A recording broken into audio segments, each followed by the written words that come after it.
വീഴ്ച കൊണ്ട് കേരളത്തിൽ ഒരു 9 വയസ്സുകാരിക്ക് ഒരു കൈ നഷ്ടമായിട്ടുണ്ട്.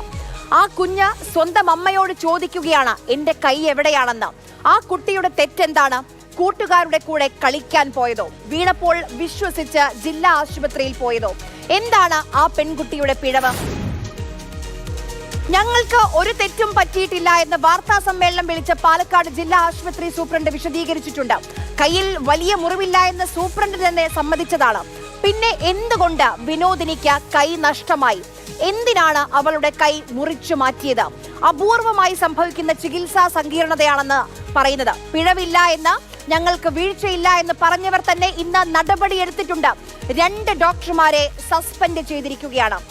ആ സസ്പെൻഷൻ ഉത്തരവാണ് ഇപ്പോൾ പ്രേക്ഷകർ സ്ക്രീനിൽ കാണുന്നത്. ആ ഉത്തരവ് ഇങ്ങനെയാണ്: 9 വയസ്സുകാരിക്ക് നൽകിയ ചികിത്സ സംബന്ധിച്ച പ്രോട്ടോകോൾ പാലിക്കുന്നതിൽ പ്രഥമ ദൃഷ്ട്യാ വീഴ്ച വന്നതായി സർക്കാരിന് ബോധ്യപ്പെട്ടതിന്റെ അടിസ്ഥാനത്തിൽ junior resident doctor Mustafa, junior consultant doctor Sarfaraz ഇവരെ സസ്പെൻഡ് ചെയ്യുന്നു.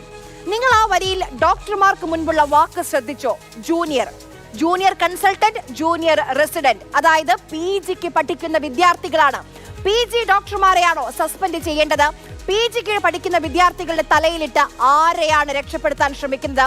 ഇത് നിയമപരമായി നിലനിൽക്കുമോ?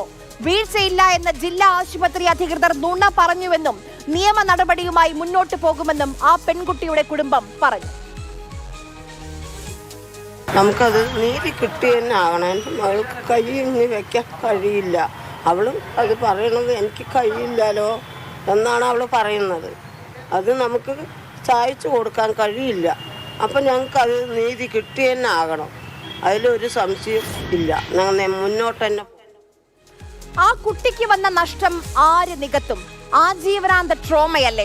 തമിഴ്നാട്ടിലെ കരൂരിൽ അപകടമുണ്ടായപ്പോൾ സഹായത്തിന് കേരളത്തിൽ നിന്ന് ആരോഗ്യ പ്രവർത്തകരെ അയക്കാമെന്ന് വാഗ്ദാനം ചെയ്ത ആരോഗ്യമന്ത്രിയല്ലേ കേരളത്തിലുള്ളത്?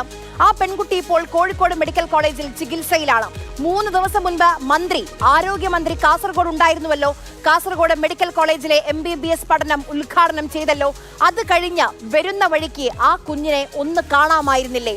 കൈ എവിടെ അമ്മയെ എന്ന് ചോദിക്കുന്ന ആ കുഞ്ഞിനോട് എന്ത് പറയുമെന്നറിയാതെ നെഞ്ചു പൊട്ടുന്ന ആ അമ്മയെ ഒന്ന് ചേർത്ത് പിടിക്കാമായിരുന്നില്ലേ?